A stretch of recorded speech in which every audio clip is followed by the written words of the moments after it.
What's up, everybody? Welcome back for another episode of Into the Flu. Today I'm going to go over another deck tech that does not contain Chamber of Secrets cards. So all of these cards here can be found from any of the other 4 expansions. So base set, Quidditch, Diagon Alley, Adventures at Hogwarts. And I don't know actually if there's one of each in here, but I'm just going to kind of do a few decks that don't require Chamber of Secrets cards. This was requested of me by one of the subscribers, so thank you again for requesting this and for supporting the channel. I really appreciate it. Thanks to all of you for that.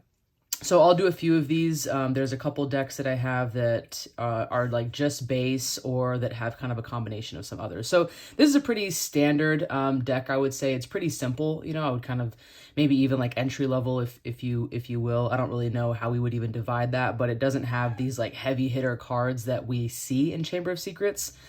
I'm also thinking of kind of taking some time to do like a this or that, or like this instead of that, you know, in terms of like, if you don't have this Chamber of Secrets card, then you could potentially use this one instead. I'm going to see how many options there are within the game for that, just for those of you who've been kind of watching these deck techs. So yeah, I'm thinking of doing something like that. So anyway, here we've got Albus Dumbledore as our starting character. And so Albus Dumbledore is in Adventures at Hogwarts. We can see that with the little castle right here. And his ability is, if you have at least 4 lessons in play, your spell cards with a printed power of 6 or more need 2 less power to play.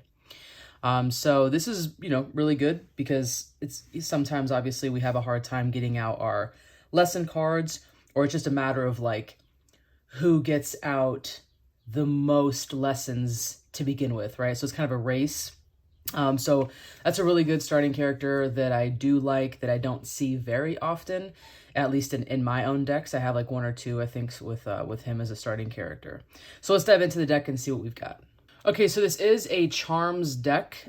So all the lessons in here are going to be Charms lessons. There are 20 lessons that I have in this deck. Now, again, you know, oftentimes these decks might look good to a lot of you and you just, you know, kind of want to build them as they are. Sometimes it's good like inspiration for other decks that you might think are better. So none of my decks are like the best, right? Obviously, these are just, you know, combinations that I've made over the years that have been pretty fun to play, and I just kind of, you know, keep them that way. So if you build a deck that's similar to this and you're like, hey, I found that this card might be better than this one or whatever, then, you know, feel free to post that in one of the comments or something so that other people can see as well.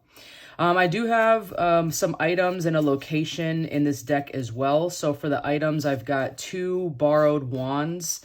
They provide 2 lesson power, which are not lessons. So you might kind of see that in this. So that you can't have like 2 of these out and then it's, you know, that will fulfill this requirement here with at least 4 lessons in play. You need actual lessons in play in order to fulfill what Dumbledore's ability is. So for borrowed wand, it says if you play this card and you already have a wand in play, then you discard the old one. So all this is going to do is just allow you to have that lesson power. So I've got 2 of those. I do have Dragon Heart Wand, which is the same thing except for it provides you 3 lesson power. Again, if you play this card and you already have a wand in play, discard the old one. And then this says, play this card only if you have cards in play that provide at least 2 charms power. So you can't have both of these in play is essentially what that's saying. And then I do have 1 wand shop. This was sort of like a random addition because I really don't have too many cards that are very expensive. You can see this like Bluebell Flames, it's on top here, which is 7. It can be a little bit pricey, especially with the amount of lessons that I have. That's why I've done this combination here, because I usually have more than 20 lessons in a deck. I try to do at least like 24 or something, 25. So by having that, and then Dumbledore's power, which allows me to play something that's more expensive for a lower amount. That's kind of where I was going with this, you know, plus having the ability to have a wand that provides me more lesson power. So I just added one wand shop, you know, just in case I was kind of down on my luck, because that happens when I play. So that's another one. So now we're going to dive into the rest of the deck, which is essentially just spells. The main focus of this deck is just to do damage. There's a couple preventatives that are in this deck, but the majority of it is just doing damage and trying to utilize the amount of lessons that you have in order to be able to use those cards, while hopefully taking advantage of Dumbledore's ability to use more expensive-ish cards for a lower amount of lessons, and then again, just kind of like some prevention for adventures, etc. that we have in here. All right, so we've got one Bluebell Flames, which is do 4 damage to your opponent or to a creature of your choice. When I played this deck last, it was pretty close to losing a majority creature deck. So you might find that, but you know, if you kind of rack these up, like for example, this like Magical Mishap, you can do 3 damage and it only costs 2. You know, like that's really good, right? Because like 3 damage, if you play 2 of these, you know, I mean, you're doing 6 damage right there, and that could be potentially the same amount as one of your opponent's heavy hitter creatures, but they might need a couple turns in order to get those out. So I really like simple spell decks, you know, I mean, that's like, we're talking Harry Potter here, right? So it's just spell after spell anyway, so it just seems to be kind of cool. So anyway, I've got 4 Magical Mishap here. Again, do 3 damage to your opponent. For Flipendo, it costs 2 again. Do 2 damage to your opponent or to a creature of your choice. I like the ability to do it to a creature as well, because if they got a black bat in there or something, it's already done 2 damage to me right when they play it. And then I have the ability to get rid of it so it doesn't continue that damage, and then potentially get rid of all of these spells of mine. We've got 4 of those. Rope Bind, again, do 2 damage to your opponent or to a creature of your choice, then draw a card. So Rope Bind is, it costs 3, so it's more than these 2 here, but it at least allows us to draw a card, which is awesome. So I've got 2 of those. Vermilius costs 4.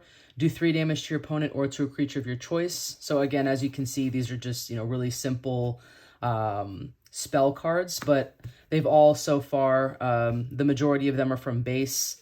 The Flipendo is from Diagon Alley, and then we've got Rope Bind from Quidditch. So, but so far, really easy cards to come by, and just a really cool kind of like simple deck.